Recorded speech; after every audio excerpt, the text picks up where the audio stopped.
Bacaan dari Injil Yohanes. Lambung Yesus ditikam. Karena hari itu hari persiapan, dan supaya pada hari Sabat mayat-mayat itu tidak tinggal tergantung pada kayu salib. Sebab Sabat itu adalah hari yang besar.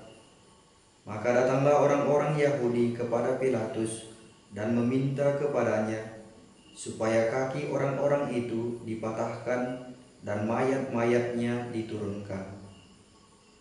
Maka datanglah prajurit-prajurit lalu mematahkan kaki orang yang pertama dan kaki orang yang lain yang disalibkan bersama-sama dengan Yesus.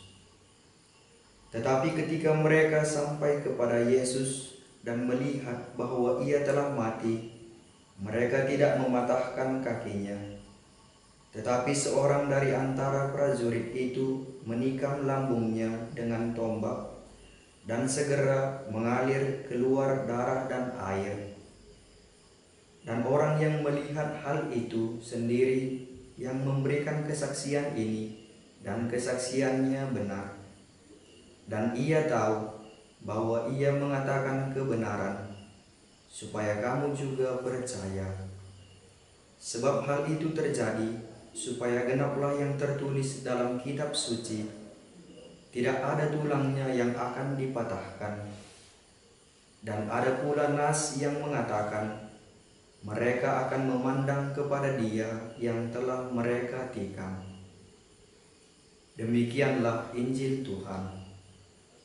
Pace ebene. Bapak Ibu Saudara-saudari yang terkasih dalam Tuhan kita Yesus Kristus, pada hari ini Gereja Universal merayakan hati Yesus yang Maha Kudus. Bacaan-bacaan pada hari ini juga mengantar kita kepada suatu permenungan, yakni kasih Allah yang sangat besar kepada manusia. Dan berkat kasih Allah kepada manusia, kita diselamatkan dan dibebaskan dari kematian. Bapak Ibu Saudara-saudari yang terkasih dalam Tuhan kita Yesus Kristus, dalam bacaan Injil kita mendengarkan kisah penyaliban dan wafat Yesus Kristus. Allah memberikan putranya yang tunggal kepada manusia sebagai tanda kasih Allah kepada manusia. Sengsara dan wafatnya di kayu salib menjadi puncak kasih Allah kepada manusia. Hati Yesus yang tertembus dengan tombak menjadi sebuah tanda sumber kerahiman ilahi yang tak terbatas. Air dan darah yang keluar dari hati Yesus yang Maha Kudus menunjukkan sumber kehidupan bagi setiap orang yang mengimaninya. Bapak Ibu Saudara-saudari yang terkasih dalam Tuhan kita Yesus Kristus, hati Yesus yang Maha Kudus dan sumber kehidupan telah terbuka dan akan selalu terbuka bagi setiap orang yang datang kepadanya dan memohon kerahiman dari Allah. Yesus membawa damai dan kebahagiaan bagi setiap orang yang menjumpainya dengan sikap yang sejati. Yesus yang penuh cinta serta mempersembahkan dirinya di kayu salib agar manusia selamat dan hidup dalam kelimpahan kasih-Nya di dalam hatinya yang Maha Kudus.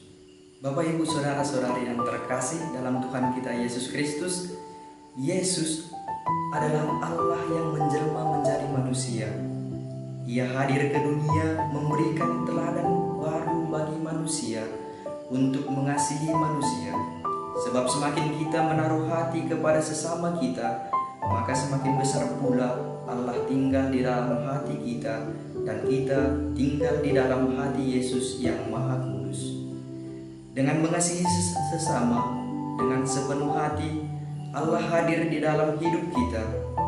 Yesus berkata kepada murid-muridnya, "Datanglah padaku dan belajarlah daripadaku, sebab aku lemah lembut dan rendah hati." Amin. Pace ebene.